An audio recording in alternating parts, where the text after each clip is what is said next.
نحمدہ ونصلی ونسلم علی رسولہ الکریم، اما بعد، بسم اللہ الرحمن الرحیم۔ چند مسائل قربانی کے جو شراکت کے اعتبار سے ہیں، تو اس میں سب سے پہلی چیز جو ہے، جو شریک ہوں، یعنی بڑے جانور کے اندر جس کے اندر 7 حصے ہوتے ہیں، تو سب سے پہلی بات یہ ہے کہ عقیدہ درست ہو، اور دوسری بات یہ ہے کہ مال حلال کا ہو۔ خیر ہے تو سارے لوگوں کے لیے، یعنی مال حلال کا ہو، حرام کے پیسے سے قربانی نہ خریدے، قربانی نہیں ہوگی۔ لیکن یہاں مسئلہ بیان کرنا کیوں ضروری ہے، اس کی وجہ یہ ہے کہ 6 آدمیوں کا مال حلال کا تھا اور ایک کا حرام کا تھا، تو اس اعتبار سے پھر سب کی قربانی نہیں ہوگی۔ نیت بھی درست ہو، سب کی نیت قربانی کرنے کی، پیسہ بھی حلال کا ہو، اور تیسرے نمبر پہ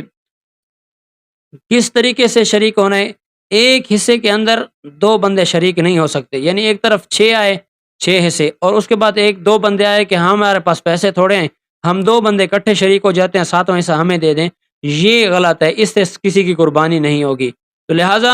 اگر ایک بندے نے کافی سے بندوں سے پیسے جمع کر کے ایک بندے کی قربانی کی تو پھر یہ درست ہو جائے گا۔ اور اسی طریقے سے جو آدمی بینک کا کاروباری ہے اور ہر وقت سود لینے والا ہے، اس کی آمدنی ساری اسی سے آتی ہے، سود سے، تو ایسے بندے کے ساتھ قربانی کرنا بھی جائز نہیں ہے، کسی کی قربانی نہیں ہوگی۔ اور اسی طریقے سے کوئی اور آدمی ہے جس کی اکثر آمدنی تو حلال کی ہے لیکن کچھ حرام کی ہے، تو اس بندے کے ساتھ قربانی کرنا جائز ہے۔ اور شراکت کے اندر سب کی نیت گوشت کے کھانے کی نہ ہو بلکہ اللہ کی رضا کی ہو۔ اور اسی طریقے سے جب قصاب کوئی آتا ہے تو اس میں کوئی ایک بندہ اپنی مرضی سے کسائی کو پائے وغیرہ نہیں دے سکتا، بلکہ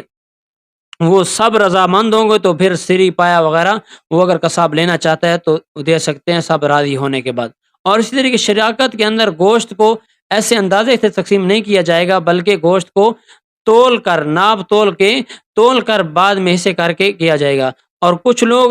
شروع میں بھوکے ہوتے ہیں تو پھر کلیجی کھانا چاہتے ہیں، تو اس کے اندر سب کیا ہے، شریک ہوں اور سب رضامند ہوں، اور ان میں سے ایک حصہ تول کے کلیجی کا نکال کے